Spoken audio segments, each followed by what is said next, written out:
चलिए मैं पार्ट 3 भी लेके आ गई हूँ। आपको इस कहानी से ये समझ में आएगा कि आप अगर सफल हो रहे होंगे तो आपको रास्ते भटकाने वाले बहुत मिलेंगे। आपको अपने लक्ष्य से भटकाने वालों की कमी महसूस नहीं होगी। इसीलिए आप घबराइए मत, ऐसे लोग बहुत मिल जाते हैं। तो सबसे पहले तो मैं आपका स्वागत करती हूँ। वेलकम बैक टू चैनल ज्योति घर संसार मोटिवेशन में आप सभी का जोरदार स्वागत है। आप सब खुश रहे, मस्त रहे, हमेशा मुस्कुराते रहे और अपने आत्मविश्वास पर कायम रहे। ऐसा नहीं कि कोई कुछ बोल दिया बस उसकी बातों पर चल दिए, इसने कुछ बोला उसने कुछ बोला, ऐसी गलती बिल्कुल ना करें। जब भी हमारी छोटी सी ही बात मैं रखती हूँ, जब भी हमारी तबीयत खराब होती है तो दवाई बताने वाले भी हजारों होते हैं, जबकि कुछ दवाई के नाम हमें भी पता होते हैं, फिर भी हम अपने आप को उस चीजों में नहीं समझ के दूसरे की बातों में आते। ये सबसे गलत बातें हैं। आप अपने पर भरोसा रखें, अपनी बातों पर कायम रखें और कोई भी काम आप कर रहे हो उससे जांचे परखे, फिर उस काम पर डटे रहे। कुछ भी काम हो आप जरूर कर सकते हैं। तो बस मैं कहानी बताती हूँ। एक ब्राह्मण थे, बहुत अच्छे, बहुत ज्ञानी थे, बहुत वो सभी जगह अच्छे से पूजा पाठ करवाते थे। इस वजह से उनका नाम बहुत ज़्यादा फैला हुआ था और इस वजह से उन्हें सभी लोग बुलाते थे कि उनके घर में कुछ भी होता था तो वो पंडित जी ही उनको जो भी कुछ करना होता था वो करके सब कुछ सही कर देते थे। पूजा वगैरह करवानी होती थी, उन्हीं को बुलाया जाता था। इस तरह करते हुए एक दिन पंडित जी को उसके 4 गांव बाद किसी ने बुलाया।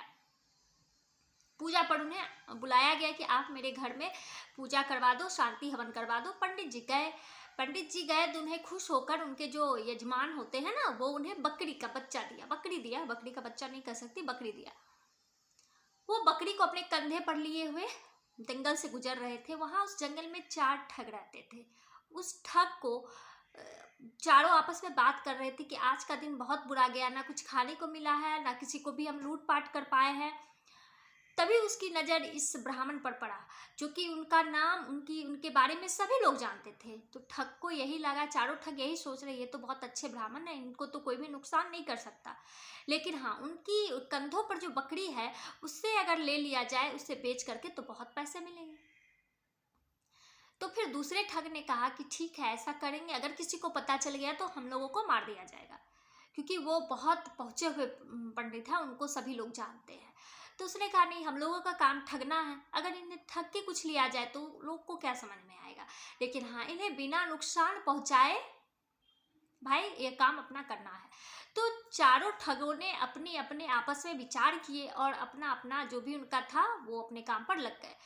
पहले ठग उनके पास, ब्राह्मण के पास पहुंचे तो राम राम करके पंडित जी को प्रणाम करने के लिए झुके तो रुक गए।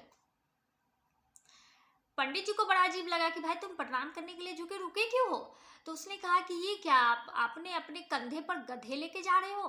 आपके कंधे पर गधा शोभा नहीं देता। आप तो एक पंडित है, ब्राह्मण है, पूजनीय है, ये अच्छी बात नहीं है। पंडित जी को बड़ा गुस्सा है, ये क्या बोल रहा है, मैं तो बकरी ले जा रहा हूँ, ये गधा बोल रहा है, चल हट पड़े तो यहाँ से, तू क्या बोलेगा, मैं बकरी लेके जा रहा हूँ। करते हुए पंडित जी तो चले गए भाई। लेकिन पंडित जी के दिमाग में ये बातें घूमने लगी। कोई भी बात हमें कुछ कह देता है, हम कुछ सुनते समझते नहीं है, उनकी बातों के बारे में हम सोचने लगते हैं। ये हम लोगों के साथ भी होता है ना। तो इसी तरह पंडित जी के भी साथ हो रहा था। फिर आगे बढ़े, फिर दूसरा ठग आया, वो भी इसी तरह से झुकने के लिए हुआ और प्रणाम करने के लिए, लेकिन वो प्रणाम ही नहीं किया। पंडित जी फिर बोले, अरे, तो उसने कहा कि आप गधे को क्यों ले जा रहे हैं, आप तो ब्राह्मण देवता है, आप पर ये गधा शोभा नहीं देता, लोग आप पर क्या कहेंगे, लोग आपको इतना पूजते हैं और आप ये इतने गंदे काम करते हैं। पंडित जी को फिर गुस्सा आया, ये क्या बोल रहा है, मैं तो बकरी ले जा रहा हूँ। फिर वो आगे बढ़े, लेकिन उनके दिमाग में ये चीजें घूमनी शुरू हो गई थी, क्योंकि 2 आदमी ने उसे कहा था। उन्हें लगा कि पता नहीं, शायद मैं गधाई लेके जा रहा हूँ। इनका आत्मविश्वास डोलना शुरू हो गया। अब ये अपने आत्मविश्वास पर टिके रहेंगे कब तक, ये देखते हैं आगे चलकर। फिर तीसरे ने भी यही काम किया। अब क्या करे पंडित जी को लगा कि सही में ये पक्का गधा ही है, क्योंकि 3 आदमी ने मुझे कहा तो ये गधा ही होगा, और मैं इसे अगर अपने गांव ले गया तो मेरी बहुत बड़ी बेइज्जती होने वाली है, इसलिए मैं इसे जंगल में ही छोड़ देता हूँ। फिर दिमाग में ये भी आ रहा था कि नहीं, जंगल में नहीं छोड़ता, इसे ले जाता हूँ, क्या पता ये तीनों झूठ भी बोल रहे होंगे। ये सोचकर उधेड़ बन में लगे हुए थे, लेकिन पंडित जी अपने आत्मविश्वास को बहुत देर तक ही बचा पाए। जब चौथे ने ये बात कही तो उन्हें लगा कि पक्का ये गधा का बच्चा है, उसे वही पटक दिया और ले लो 9 2 11। पंडित जी जो चले गए।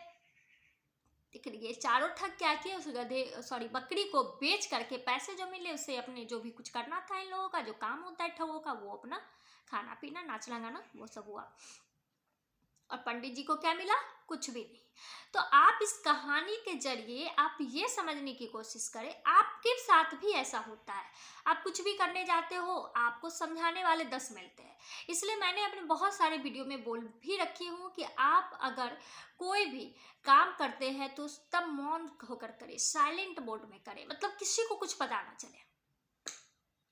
आप अपना ढिढोरा पीटने के चक्कर में कि मैं ये काम कर रहा हूं, मैं ये काम कर रही हूं, इस चक्कर में आप अपने ही पैर पर कुल्हाड़ी मार लेते हैं। आप बताते तो हो लोगों को ये सोचकर कि लोग आपका सम्मान करेंगे, हाँ ये बीपीएससी का एग्जाम देने जा रहा है, यूपीएससी का एग्जाम देने जा रहा है, लेकिन आपको कुछ नहीं कहने वाला लोगों को ये लगता है भले आप सफल हो ना हो, लेकिन उनके मन में ये डर बैठ जाता है कि अगर आप सफल हो जाओगे तब उनके बच्चों का क्या होगा।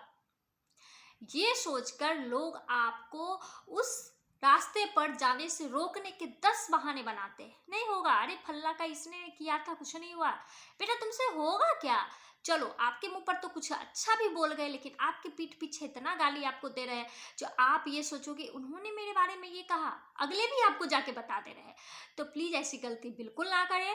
आप अगर कुछ भी काम करते हैं तो उनके बारे में पूरी तरह से जानकारी ले। आप आदमी किसी लोग के द्वारा नहीं, बहुत सारे ये मोबाइल आपके हाथ में, इसके जरिए आप बहुत सारी चीज़ों को जान सकते हैं, समझ सकते हैं, सोच सकते हैं। आप इस तरह से चीज़ों को समझे, परखे, जाने और उस पर चले। इसके लिए आपको दूसरे तीसरे चौथे इंसान को बताने की कोई जरूरत नहीं, वो कुछ भी नहीं करेगा। आप अगर पढ़ रहे हो तो पढ़ना आपको है, अगर आपको जॉब करनी है तो वो भी आपको करना है, बिजनेस करना है तो वो भी आप ही को करना है। तीसरे इसमें कुछ भी नहीं करेंगे, बल्कि अपनी राय देंगे, भली भांति बड़े बड़े राय देंगे।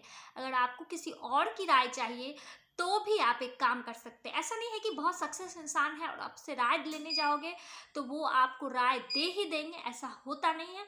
लेकिन हाँ, उसके भी कुछ पैतरे हैं, वो पैतरे जरूर अपनाएं। आप उनके इर्द गिर्द रह के उनके हाव भाव, उनके कामों को देखें, समझें और परखें।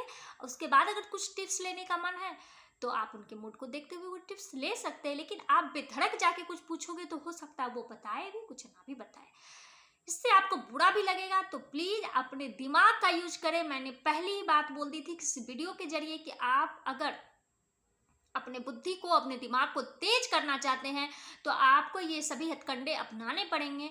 आप उनके साथ ना चाहते हुए भी हो सकता है वो जिस जगह पे जा रहे हैं वहां पर जाएं, उनकी बातों को सुने, समझें और अपने जीवन में उतारें। और सक्सेस होने से आपको कोई नहीं रोक सकता अगर आप ईमानदारी पूर्वक कोई भी काम करते हैं तो चलिए, मेरी बातें अच्छी लगती हो तो प्लीज लाइक करें, सब्सक्राइब करें, शेयर करें और इस चैनल को भर भर के प्यार दे। मैं बार बार बोलती हूँ पर आप लोग करते तो हो नहीं, पर कोई बात नहीं है। मैं भी देखती हूँ कितने दिन तक मेरे परिवार वाले इस तरह से रूठे हुए रहेंगे, क्योंकि मेरे परिवार के जो भी सदस्य हैं वो बहुत अच्छे होंगे, बहुत भले होंगे। मैं बस यही कामना करती हूँ कि आप लोग खुश रहें, मस्त रहें, हमेशा मुस्कुराते रहें और अपने जीवन को अपनी हाथों में, अपनी मुट्ठी में बंद करके आगे बढ़े। इस तरह से बढ़े कि आपकी सफलता शोर मचाए और दूसरों की बातों में कम आए। चलिए बाय, थैंक यू।